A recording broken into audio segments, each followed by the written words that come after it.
The resistance, you know, at the beginning, it's very interesting. You kind of have a delineation point between just hating Trump and this idea of the resistance. So explain a little bit about who you're talking about when you talk about the resistance. Well, I used that subtitle of the book very deliberately, how Trump haters are breaking America, because I wanted to make a distinction between people who are simply Trump critics.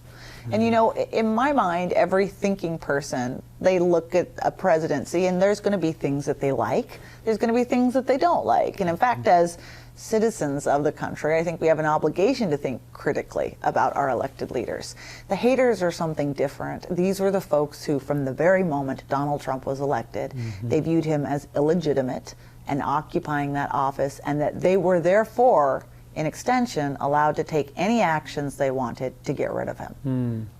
You know, I'm wondering, you have so much, I don't even know where to begin, but why don't we talk about some of the middle chapters of the book, because J. Edgar Comey and of course Mueller, tell me, I mean, no reason to relitigate the history of it, because I think a lot of folks, or at least have a sense of it, though you do a great job laying it all out.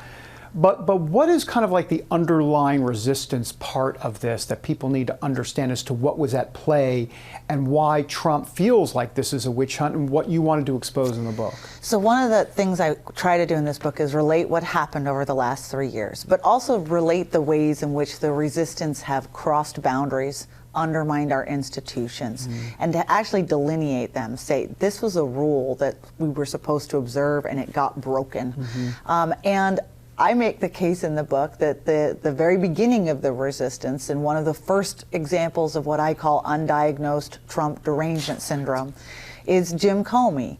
And that plays into the fact, I mean, it is still astonishing to me that we are saying out loud that the FBI launched a counterintelligence investigation into a presidential campaign. I mean, this is beyond all reasonable things you do. You know what's fascinating to me in the book? We all know about liberal judges, but you call them resistance judges. And I love the term, by the way. And Thank you. Of course, you've mentioned Ginsburg and some of what she had to say, even Supreme Court Judge John Paul Stevens, or former Supreme Court judge.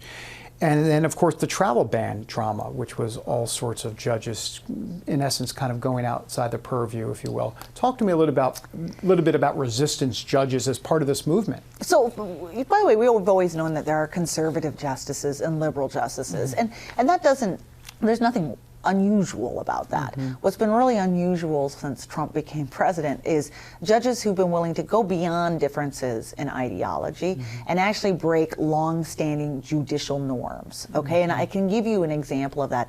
This flurry of nationwide injunctions on everything the Trump administration puts out. It puts out a policy, and some lower court judge instantly says, no, I'm blocking it, it can't go into effect.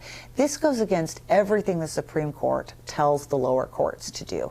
We want diversity of opinions throughout different courts. There's a presumption that the executive branch gets the kind of benefit of the doubt when it comes out. They're ignoring all of this stuff just because they can't stand the guy.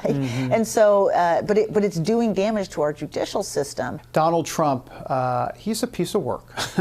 He violates a lot of norms himself. A lot of norms, but you make the point in the book that it's not, okay, so you know what, he violates a lot of norms, but from a policy perspective, from what he's actually doing, you make the distinction between personal and policy.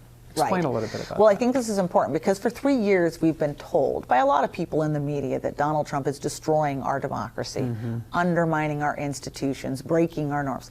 As I said, I do think he is a bit norm breaking, but if you step back and you look objectively, it tends to be mostly in his speech, in his rhetoric, in his tweets, and in his demeanor in office. It's harder to make the case that that in any way affects his departments or his policy, or in fact, I think if you step back, this has been one of the more rule-bound administrations that we have had in a very long